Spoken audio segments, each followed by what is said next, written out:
نظریہ امامت خلیفہ بلا فصل اگر کوئی ہستی تھی تو وہ امیر المؤمنین تھی۔ امام صادق کے زمانے تک امیر المؤمنین کی قبر کا نشان معین نہیں تھا۔ بہت بڑا احیاء جو میرے مولا نے کیا اور تقریباً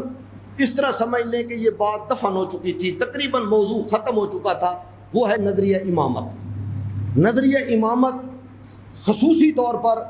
سرور کائنات کی وفات کے 25 سال بعد آپ نے صورتحال دیکھی،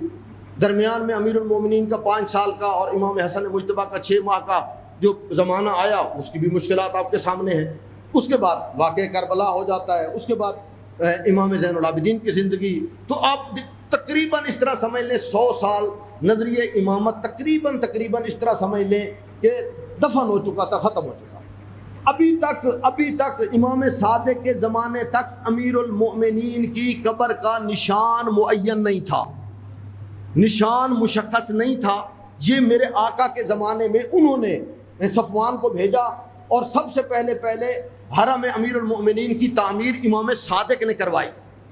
صفوان کو بھیجا، کہا جاؤ اور یہ نشان قبر ہے، اس پہ جا کے جو ہے وہ بنایا جائے۔ اگرچہ ابتدا میں پتھروں سے کوئی چیز تھوڑی سی بنائی گئی تھی اور اس کے بعد پھر آہستہ آہستہ جو ہے وہ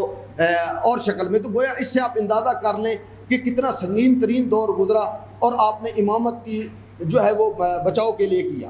اس کے علاوہ آپ نے اور مثلا مینا میں جاتے، حج آپ نے سب سے زیادہ کیے تھے، جب مینا میں تشریف لے جاتے تو ایک روایت کے مطابق مینا کا وہ میدان ہے کہ جہاں تمام حاجی ہر صورت میں انہوں نے جمع ہونا ہوتا ہے، 10 تاریخ کو ہر صورت میں آنا ہوتا ہے، میدان عرفات سے ہو کے مزدلفہ سے ہو کے مینا میں، جب تک وہ 3 شیطانوں کو پتھر نہیں ماریں گے، پہلا بڑا شیطان ہے، دوسرا درمیانہ ہے، تیسرا چھوٹا شیطان ہے، شریعت نے نام رکھے ہیں ان کے، تو ان کے مارنے اور ذبح کرنے سے پہلے تو وہاں میرے مولا کھڑے ہوتے اور بڑی عجیب جو ہے نا طریقہ کار اختیار کیا۔ میں نے اس روایت کے علاوہ اپنے کسی معصوم کا یہ طریقہ کار نہیں دیکھا۔ ایک جگہ کھڑے ہو گئے، 4 سمتیں ہیں، دائیں بائیں آگے پیچھے، چونکہ مینا میں تو مجمع ہر طرف سے تھا، لوگ ہر طرف تھے۔ پہلے مثلا اس طرف منہ کیا اور آواز دے کے کہنے لگے کہ امامت کی وضاحت کے حوالے سے میں صادق آل محمد آپ کو بتانا چاہتا ہوں، خلیفہ بلا فصل اگر کوئی ہستی تھی تو وہ امیر المؤمنین تھی۔ میرے مولا نے یہ والا کام جو کیا، 3 دفعہ یہ جملہ دہرایا سامنے والوں کی طرف، پھر دائیں طرف ہو گئے 3 دفعہ پھر یہی جملہ دہرایا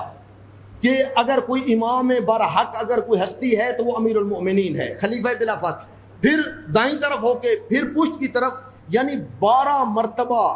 امام نے میدان مینا میں، حالانکہ وقت نہیں ہے میں اس طرف چلا جاؤں، معصومین علیہ الصلوۃ والسلام کو چاروں کونوں میں پھر کے بات کرنے کی ضرورت نہیں ہوتی۔ غدیر میں 1,20,000 کا مجمع تھا، کوئی سپیکر نہیں لگے ہوئے تھے، اس وقت جانوروں کی بھی آوازیں تھیں، لیکن اس وقت خداوند متعال حکم دیتا ہے کہ میرے محمد کی آواز آخری بندے کے کان تک جانی چاہیے۔ ہوا ان کے لیے مسخر، اسی طریقے سے معصومین کے لیے بھی ہوا مسخر ہو جاتی ہے، لیکن بتانے کا صرف مقصد یہ تھا کہ ہر طرف اپنا چہرہ کر کے جب بات کریں گے، چہرہ سامنے ہو اور بات ہو رہی ہو تو کوئی آدمی اس کا انکار نہیں کر سکتا، اور کسی نے بھی اس کا انکار نہیں کیا۔ تو امامت کا احیاء انہوں نے کیا، بہت سارے واقعات اور چونکہ بالکل وقت ختم ہو گیا